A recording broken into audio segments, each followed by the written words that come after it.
the quarterback position is the most important spot in all sports. That's not really up for debate, I don't think. There are some very, very key programs, very, very visible programs on a national landscape that are undergoing quarterback changes and will have quarterback battles this coming spring. It's never too early, but let's take a quick peek at some of those battles that are going to be going on here in spring ball. We'll start with the Georgia Bulldogs. Stetson Bennett, it's been in the news recently, I don't want to get into that, but Stetson Bennett is leaving for the NFL after 34 good years in Athens. And there's a race going on. There's going to be probably a couple guys involved in this, but Carson Beck and Brock Vandagriff are the two lead horses right now, I would say, in that race. Now, Gunnar Stockton, I believe, will push in this race and will be a factor at some point in time during spring, but these are the two guys that you are hearing the most about. Now, Vegas, you remember, different outlets were putting out their Heisman odds, and you saw one that had Brock Vandagriff ahead of Carson Beck, making you believe, okay, is Brock Vandagriff the leader in the clubhouse to start? Because if you want to win the Heisman, you got to start. Another outlet had Carson Beck ahead of Brock Vandagriff. So all that's to say, it's a little bit up in the air, and it feels like it's between these two. The thing that I think could be the differentiating factor when it comes to spring football, Todd Monken, if he is still the OC in Athens, runs a very intricate system. Comes from the NFL ranks, and the verbiage around some of the plays that he calls are pretty lengthy. Like, you're not just getting, hey, red 7, jet 13 on one. It's, all right, we got X blast, 32 shade, Y come back, Z go, with motion. Like, you hear what I'm saying here? Like, it's like a novel trying to spit out some of these play calls. And that's one of the things they loved about Stetson Bennett. Kirby Smart talked about it at National Championship Media Day. One of the things that the NFL loves about Stetson Bennett is the fact that he can spit out a play call that's about 2-3 pages long and not get what Kirby Smart said, marbles in his mouth. Meaning he doesn't trip over his words. He's not messing around with the play call and having to repeat it back. So the reason why I bring that up is because Brock Vandagriff and Carson Beck have both been on campus for a period of time now, but Carson Beck has been there a year longer than Brock Vandagriff. So that could be the differentiator for Carson Beck in terms of winning this job. He was who we saw in the title game against TCU in garbage time, so he got the nod for the second string job. But Brock Vandagriff's mobility, is that enough to win him the job? So experience versus the mobility of Brock Vandagriff, I'm curious to see how that plays out. Right now, if the season started tomorrow, I would think it'd be Carson Beck's job. But when you get into 11-on-11 action, the mobility factor of Brock Vandagriff and what he does when plays break down and the defensive end comes clean and you got to make a miss and you got to be able to create space and throw the ball downfield, that could be what ends up being Brock Vandagriff's deciding factor of why he wins the job. That'll be a great race. Whoever takes over the job there is going to be driving a Ferrari and have a chance to get Georgia to get in a three-peat. I mean, let's call a spade a spade. That is the goal in Athens, Georgia. They don't care who left. They don't care who's taken over. The goal is the same: win national championships. The good news for the good people in Athens is that I think both these guys are capable of getting that done for you. So we'll keep an eye on that. If you're not yet subscribed to the On3 YouTube channel, we'd love to have you a part of this. College football content every single day, live on Tuesdays and Thursdays, talking about the game that you and I both love. The games have stopped. I promise you, we will not stop. That is our oath to you. We will do this when they're playing games, when they're not playing games. We're live on Tuesdays and Thursdays. Hit the bell to make sure you're subscribed and locked in and know when we're going live. A ton to talk about, especially with recruiting season going on, spring ball around the corner. We want you a part of this. Also, follow me on Instagram and on Twitter at JD Pickell. Stay up with everything that we're doing here. Great medium for us to hear from you. Next quarterback battle I want to talk about. We go to Columbus, Ohio, home of the Buckeyes. We got Kyle McCord and Devin Brown set to get after it. I believe this is a race that'll go into fall camp. Whether or not it's a race behind closed doors at that point, I don't think it matters. I think Ryan Day isn't going to name a starter if history is our teacher. Didn't name C.J. Stroud till the summer. Didn't name Justin Fields till the summer. And those guys were both essentially running away with the job. Even so, both these guys are extremely talented.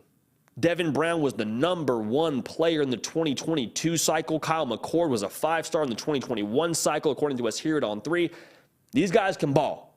So, yes, you lose C.J. Stroud, and it's never, ever addition by subtraction, losing your quarterback in C.J. Stroud, a guy who's going to make a lot of money in the NFL, probably be a high draft pick. But even so, it is a very luxurious question mark in terms of who's going to fill that role. Now, talking to people close to Ohio State, the feeling is it is going to be Kyle McCord's job to lose. He was one of the leaders of that 2021 class. Him and Jack Sawyer sort of rallied the troops and ended up putting together a really great class in that 2021 cycle. But Kyle McCord, having been the leader of this program in different facets, even if you're not QB1, still having a leadership role, I think means something. Now, his recruitment is really fascinating because there was a point where it was between him and J.J. McCarthy, and Ryan Day ended up saying, I want to go with Kyle McCord. That's my guy. And that's the reason, I think, why there's a little bit of a extra component to that rivalry with Michigan. But all that's to say, we're going to see how this one plays out. You can't go wrong with either of them. I lean Kyle McCord right now, but again, I don't think we'll get a solid answer on this until we get to fall camp. Probably also doesn't hurt that Kyle McCord was Marvin Harrison Jr.'s quarterback in high school. Like I said, we will, of course, be tracking that one as well. One more quarterback battle I want to get into before we get to some of y'all's thoughts and questions and concerns. Alabama Crimson Tide, at the time of us being live right now, have not yet named an offensive coordinator, but the two individuals that are going toe-to-toe, it sounds like at least, most visibly, are Ty Simpson and Jalen Milroe for the QB1 spot in Tuscaloosa, Alabama. Now, obviously, you got Eli Holstein, you got Dylan Lonergan. These are the two guys that have been mentioned the most when it comes to this quarterback race. So I'm not saying it's not anybody else involved, but I think those two are the ones that we have to talk about. Jalen Milroe, obviously, we saw start against Texas A&M, and it left something to be desired.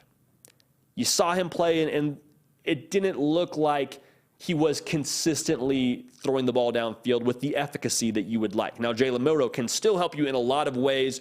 Running the football, is a great athlete in space, can do a lot in the zone read game, and we've seen him do that as well. Ty Simpson is much more of a question mark because we haven't seen as much of him as we have Jalen Milroe, so we're kind of going off of what we've heard here. And the rumor is, I say rumor, the scouting report is good athlete, does a lot of things well with his legs creating space. The comp for us here at On3 when he was coming out of high school was Jarrett Stidham, so a capable passer, still a good playmaker with his feet, and someone who's going to be able to distribute the football downfield. And that, I think, is going to be ultimately the hinge point for this race. Who can get the ball to these Ferraris in space? You have too much talent within this offense to play a quarterback that's going to be inconsistent throwing the football. Now, if it was a different situation, and hey, our offense has to go through the quarterback, he has to throw it, he has to run it, he has to be our offense, maybe that changes the conversation. But for the time being, I think Ty Simpson, from what we're hearing, is the most consistent getting the ball out to these playmakers. And for that reason, right now, I lean ever so slightly towards Ty Simpson. Now, in terms of a timeline with this one, I have no idea.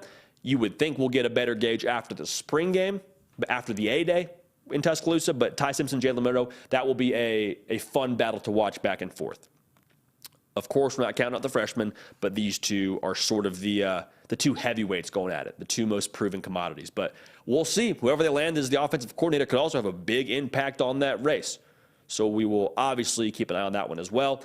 But Carson Beck and Brock Vandagriff set to go at it in Athens. Devin Brown and Kyle McCord don't think we'll get an answer until fall camp, but there's somebody who's going to take over the rocket ship that is the Ohio State offense. Then you got Ty Simpson and Jalen Milroe ready to roll in Tuscaloosa.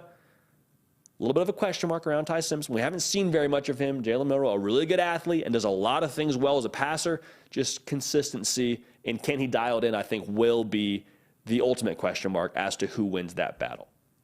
But those are three programs, Ohio State, Alabama, and Georgia, that you expect to compete for national titles. You expect to compete for conference titles and college football playoff appearances. Whoever plays quarterback, needless to say, will be a huge variable in the college football playoff aspirations for those programs. Hey y'all, thanks so much for watching. Subscribe to the channel here to make sure you don't miss an episode of The Hard Count. Also be sure to check out other videos on the On3 YouTube channel.